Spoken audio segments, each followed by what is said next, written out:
Why do we sit here being silent, watching our leaders turn into tyrants? Have they forgotten which side they're fighting for? Checks and balances set aside and rule of laws, youth and ours, and Constitution openly ignored. Man, I'm not okay. Think we are being played. Is it time for right and left to join a greater cause? Man, I'm not okay.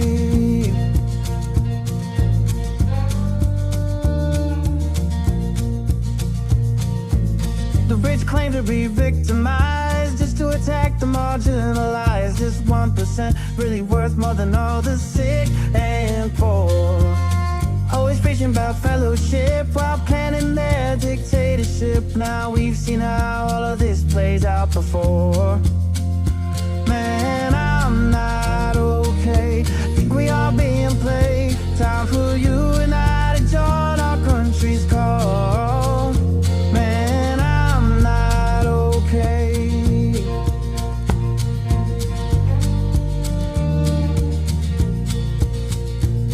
Ever wonder all the mystery? Why they whitewash our history? Keep dividing is their plan. All in all, such a scam. Algorithm very sly, only used to spread the lies. Politicians know well, hate is simple to upsell. Man, I'm not okay. Think we are being played. Time for you and I to join our country's call. We are not okay. America is not okay, and we all know that. Former Congressman Joe Walsh, this is the Social Contract with Joe Walsh. Let's figure out how to get okay together.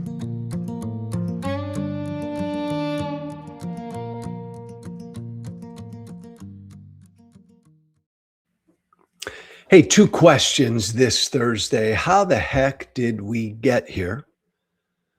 That's question number 1. And question number 2, what the fuck is Tulsi Gabbard doing down at an elections facility in Georgia in the middle of an FBI raid on that elections facility in Georgia yesterday? We'll get to that second question in a moment. But the first question, how did we get here? To this point, where by far the biggest issue in the country is masked federal agents on the streets of America going after immigrants and citizens alike. How did we get here? I was on CNN last night talking about Minneapolis. And we got down into the weeds talking about the latest Alex Preddy video that came out that showed Preddy 11 days before he was killed by ICE agents. We were talking about specifics of what's going on in Minneapolis. We were talking about the specific detail that Minneapolis is a sanctuary city. And it was my turn to speak on the panel on CNN, and I kind of jumped out of my seat a little bit, and I said, come on now, can we get out of the weeds for a moment? I was on with Laura Coates, who I absolutely adore. She's wonderful on CNN. I said, can we get out of the weeds for a moment and look at the bigger picture of where we are, what's going on in America today? And then I said the following. The federal government, our federal government, in essence, has declared war on an American city. I mean, come on, that's what's going on. The federal government is occupying an American city. Almost 4,000 federal agents have descended upon Minneapolis. Come on, big picture. You want to argue about was ICE justified in doing what they did to Renee Good or Alex Preddy? And was Preddy really a peaceful protester? And on and on. And we're discussing and debating these kind of little minute, I know, important details, when staring us in the face is the fact that we have never seen this before. Our federal government is occupying an American city, and that city is fighting back. We've never seen this before. I said, show me another city anywhere in the country right now, anywhere else in the country where 3,000 to 4,000 federal agents have been dropped into that city. Show it to me. Show me Texas or Florida. My Trump supporters always tell me in red states and red cities, you don't see the same violence and everything. And my retort to that always is, show me another city, show me a red city or a red state where the federal government has dropped 4,000 ICE agents into that city or state. Show it to me. Show me in Florida where this is happening. Show me in Texas where this is happening. By the way, the most, by numbers, by sheer numbers, I know we live in a world where numbers and facts and truth don't matter anymore. But by sheer numbers, the most people who are in this country illegally live in Florida or Texas, two red states. Show me a city where 3,000 or 4,000 people, 3,000 or 4,000 ICE agents were dropped into any city in the state of Florida or Texas, anywhere in the country. And they can't do that. I mean, think about when you look at the big picture of what's going on right now. Something is happening in America that we've never seen, have not seen before. And I know I'm a broken record on a lot of this, but Barack Obama deported way more people than Trump is deporting now. We didn't see this. He didn't do this. He didn't do it like this. Joe Biden deported almost as many people as Donald Trump is deporting right now, but we did not see this. Any of this. This is brand new. And what I said on CNN last night is true. Our federal government, we've never seen this before, has declared war on the city of Minneapolis. They engaged in skirmishes, mini wars in other cities, Chicago, remember just a couple months ago. They've headed up to Maine. These mass federal agents will go elsewhere beyond Minneapolis. But our federal government declared war on Minneapolis. They dumped 4,000 masked federal agents into that city. And they wreaked their havoc. Nowhere else in the country has this happened. Of course, the American people, of course, the residents of Minneapolis are going to respond. But see, politics is my world. Politically, that's the most salient point here. We've never seen this before. Without any explanation from the president. That's the other big picture thing here, right? Trump has chosen to do it this way. Trump wants cruelty and fear on our streets. He wants the images and the videos. He's wanted it from the very beginning. And without any explanation from Trump from the very beginning, these masked federal agents have been dumped and dropped off into cities, and they've wreaked their havoc. They've lawlessly done their thing without any explanation from the president. The American people have never seen this before. Everything that's happening in Minneapolis right now is a reaction to something that's never happened in this country before. And on top of that, so our federal government, just keeping the focus on Minneapolis, big picture, declares war on an American city, parachutes 4,000 federal agents into that city, heavily armed, masked federal agents.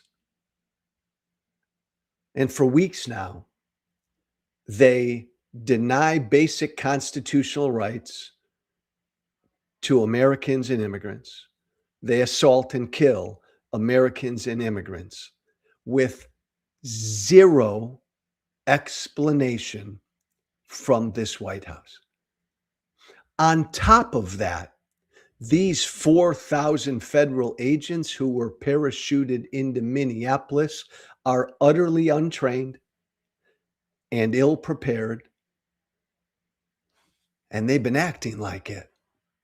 They've been acting like lawless thugs. It would be one thing, again, big picture, it would be one thing if these 4,000 ICE agents who were parachuted into Minneapolis, if they were acting like good, decent, respectful cops, law enforcement officers. But they're doing the exact opposite.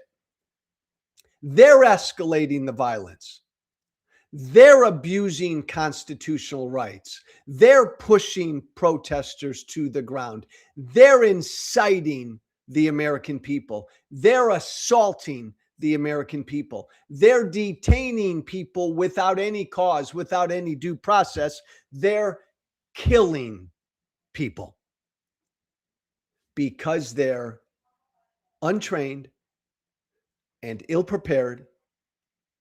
And the President of the United States, who has not from the very beginning given any explanation to the American people for what this is, that president gave full immunity to these 4,000 federal agents in Minneapolis and elsewhere. Do whatever you want.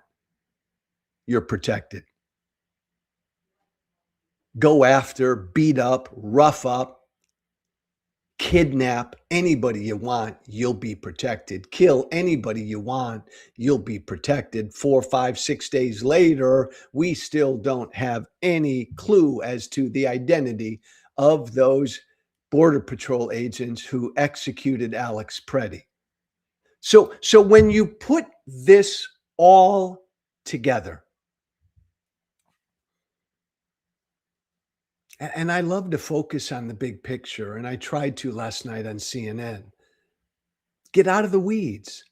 What's happening in America right now? How do we get here? What's happening at each other's throats over what ICE is doing? The big picture is the vast majority of Americans have never seen anything like this before, and they're reacting to it. And they don't like what they see. There are very few issues in America. There are very few things that happen in America when 70, 80% or more of Americans think about the issue or look at what is happening and say in unison, that ain't who we are. This is not who we are. That happens very few times. It's rare when 80% of the American people can look at an event, can look at something that happened, can look at something that's happening, and all of them say, this is not who we are. This is one of those moments.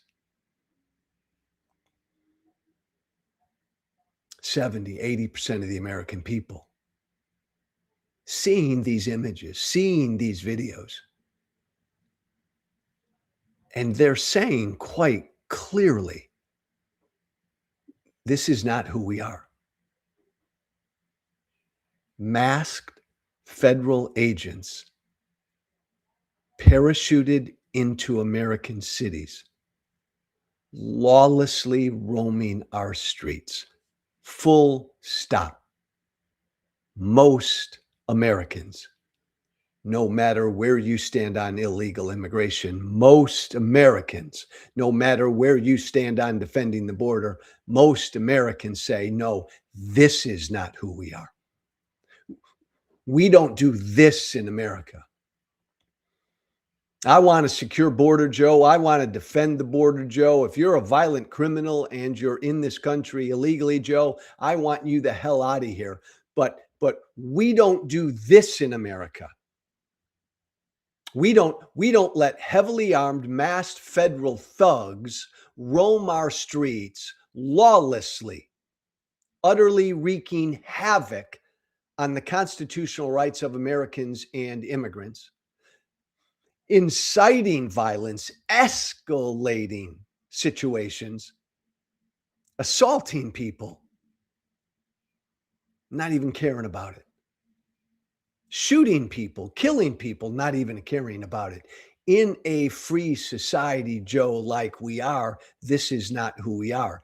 This is one of those rare moments. And this is why, and it leads to my second question, what the fuck is Tulsi Gabbard doing down at an elections facility in Georgia yesterday? This is why, if we have free and fair midterms, Republicans this year are going to get politically spanked, because this is one of those rare instances in American history where the vast majority of the American people say, no, this is not who we are. And they'll vote. And they'll punish Trump and Republicans, because Trump and Republicans created this.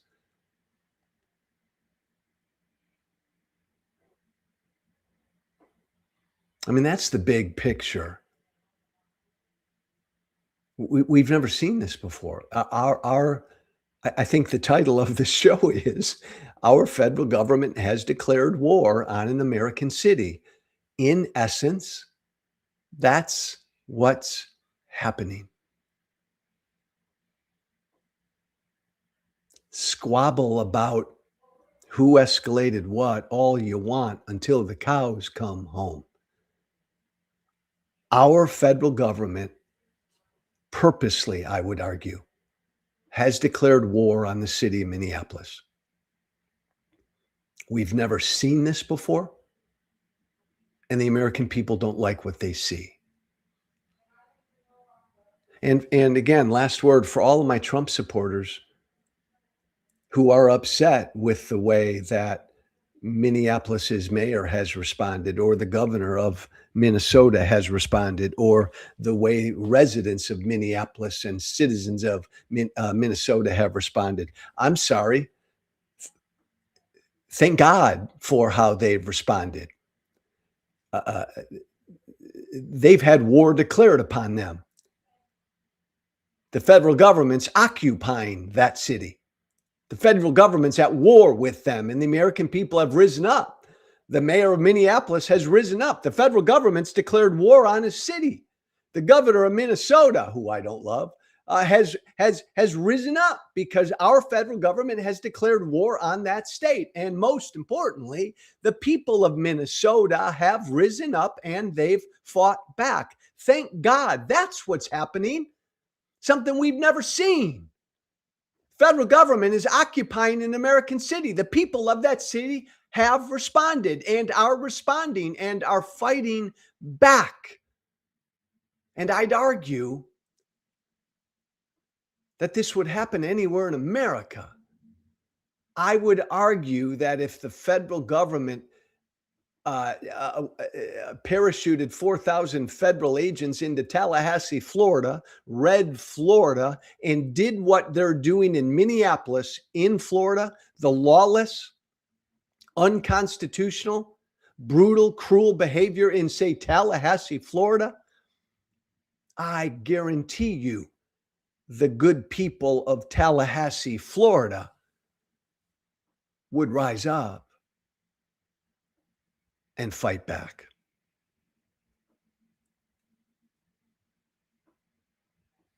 I love it. I'm a Tea Party guy. I believe in local government. I believe in states' rights. I believe in the principle of federalism. My federal government takes over takes over my city. Oh, hell yeah, I'm going to fight back.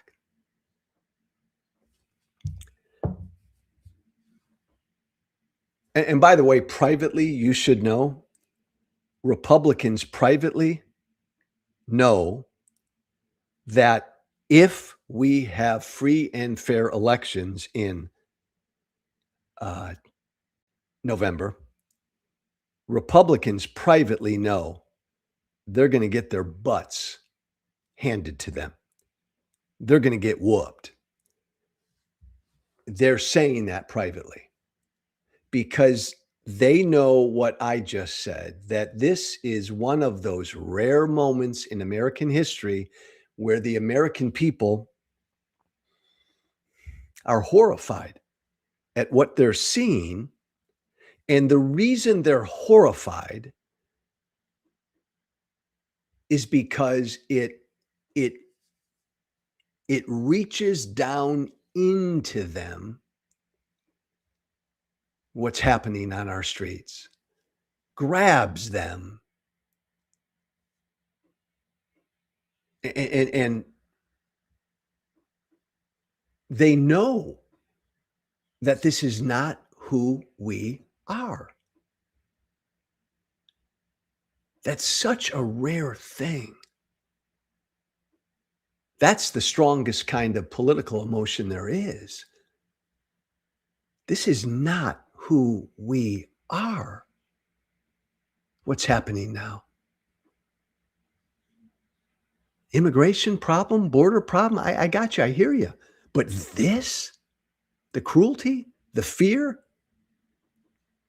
the lawlessness, the fucking masks, the untrained thugs who are shooting people, who have not at all been prepared. Like Trump parachuted 4,000 Border Patrol agents and ICE agents who have zero training to be doing law enforcement in urban America. So they're utterly untrained. The question is, will there be free and fair elections? The other headline that jumped out at me yesterday was this. The FBI raided an elections facility down in Georgia, Fulton County, right outside Atlanta. I want to say that again. You might have missed this. The FBI, our FBI, yesterday raided an elections facility in Georgia. It was a startling story because of everything else that's going on. And it was a startling story because I have not been reminded for a while of the fact that the biggest fucking sore loser in all of human history is in the White House. The biggest fucking crybaby in all of human history is in the White House. The guy who still will never, he doesn't have the guts, the love of country, or the decency to acknowledge that he lost the 2020 election. Here he goes again, the stolen election lie. Our FBI 6 years later is down in Georgia at an elections facility trying to prove the 2020 election was stolen. That was my first reaction. And that holds true because the biggest sore loser in the White House has ordered the Justice Department to investigate 2020 election fraud.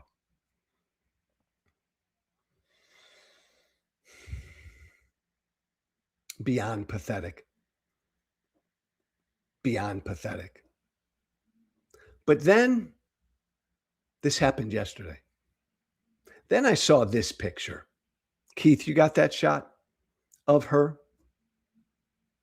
Hold that there for a sec.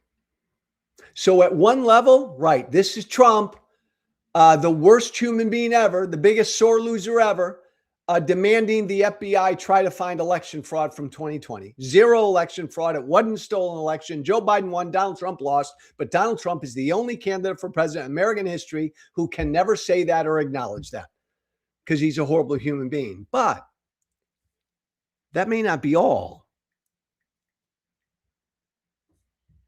Because what's she doing down there? Maybe you can't make that out. That's a picture of Tulsi Gabbard, who participated yesterday in the FBI raid on an election facility in Fulton County, Georgia.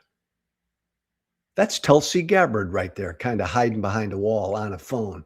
Our director of intelligence, the boss of our entire intelligence community. What the heck is she doing down at an FBI raid of an election facility in Georgia, where, by the way, and reporting is mixed, they absconded voting machines, they absconded a lot of stuff. What is Tulsi Gabbard doing down there? Thanks, Keith. Virginia Senator Mark Warner spelled it out pretty nicely.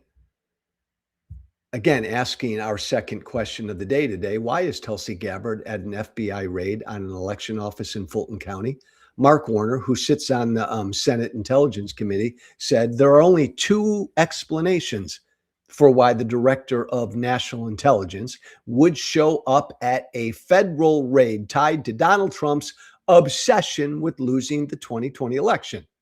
Either, Senator Warner said, Director Gabbard believes there was a legitimate foreign intelligence nexus, in which case she's in clear violation of her obligation under the law to keep the intelligence committees fully and currently informed of relevant national security concerns, or Tulsi Gabbard is once again demonstrating her utter lack of fitness for the office, that she holds by injecting the nonpartisan intelligence community she's supposed to be leading into a domestic political stunt designed to legitimize conspiracy theories that undermine our democracy. Either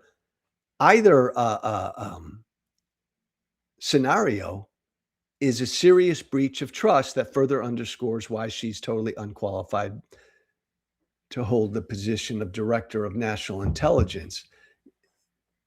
American intelligence, the intelligence community, like everything else, the Justice Department, the FBI, is supposed to be utterly nonpartisan.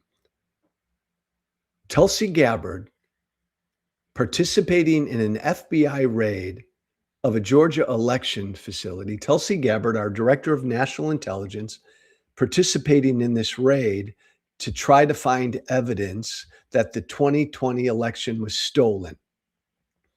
She's got no business being there unless foreign governments, as Warner said, did the stealing of the election, or Tulsi, and there's been zero evidence of that, or Tulsi Gabbard is more likely just injecting ugly partisanship into the head of our intelligence, into an unproven conspiracy about the 2020 election.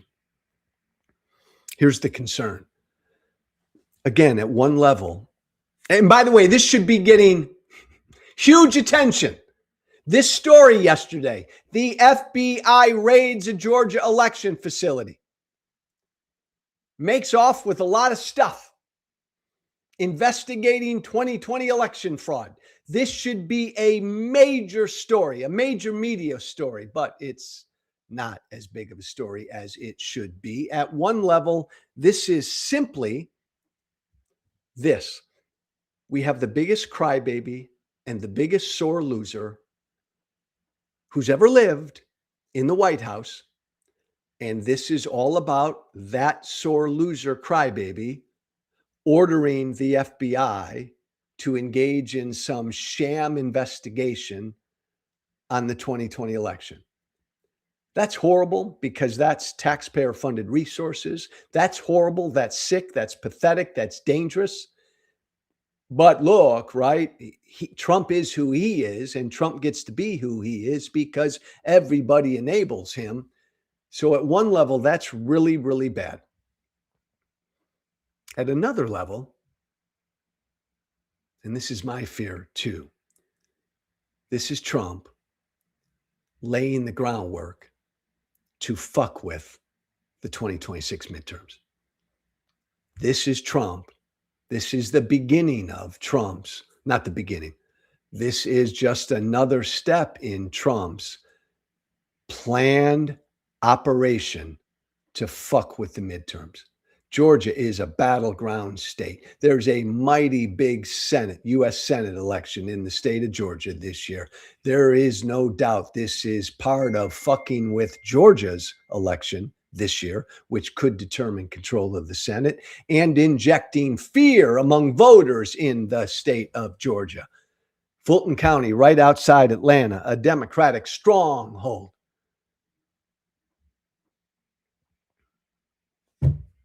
My biggest fear this year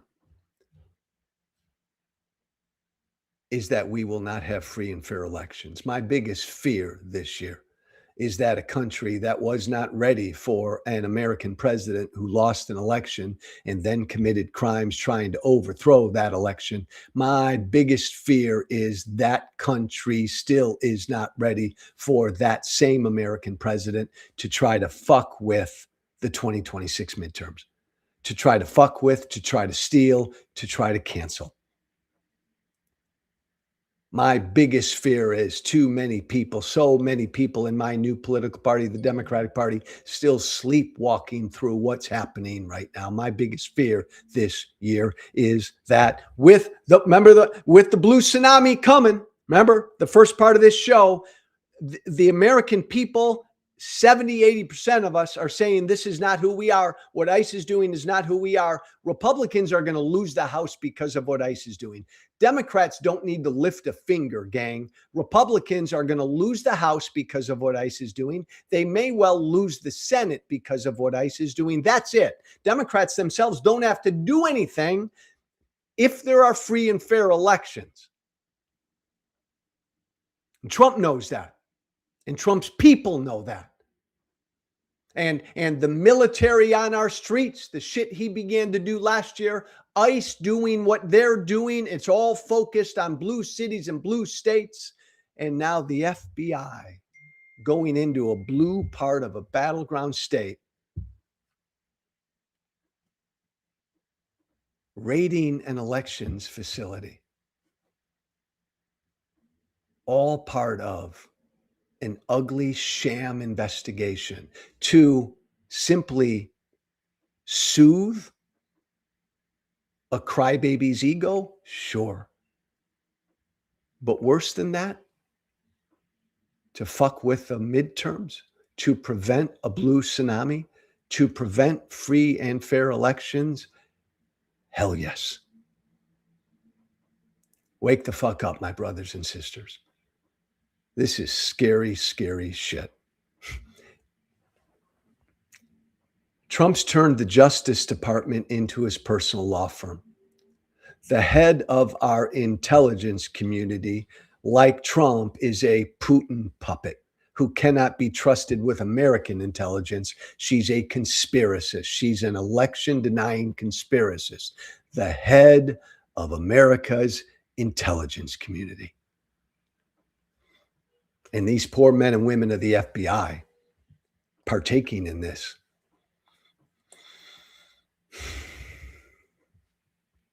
All we can do is keep everybody informed and resist. Thanks for listening, everybody. Paxos.app right there. I'm going to talk more about Paxos tomorrow.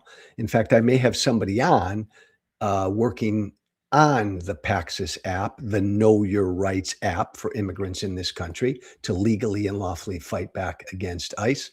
But for now, check out Paxos.app. Check out that site, Paxos.app. It's our GoFundMe page. It explains what we're doing with this app that we've built and how we're getting it into the hands of the immigrants all over the country and Americans who need it. Check it out.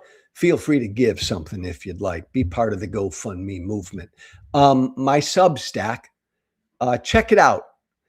Social Contract with JoeWalsh.substack.com. Social Contract with JoeWalsh.substack.com. We've got a piece coming out later today. I do.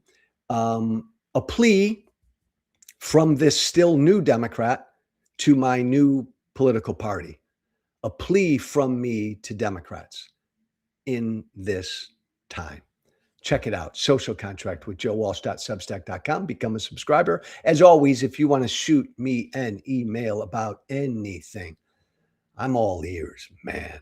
The Social Contract with Joe Walsh at gmail.com. That's all one word too. The Social Contract with Joe Walsh at gmail.com. Thanks, everybody. Be brave. Thank you for listening. Remember to listen, follow, and share The Social Contract with Joe Walsh on Apple, Spotify. Plus, don't forget to subscribe to The Social Contract on Substack. This has been The Social Contract with Joe Walsh.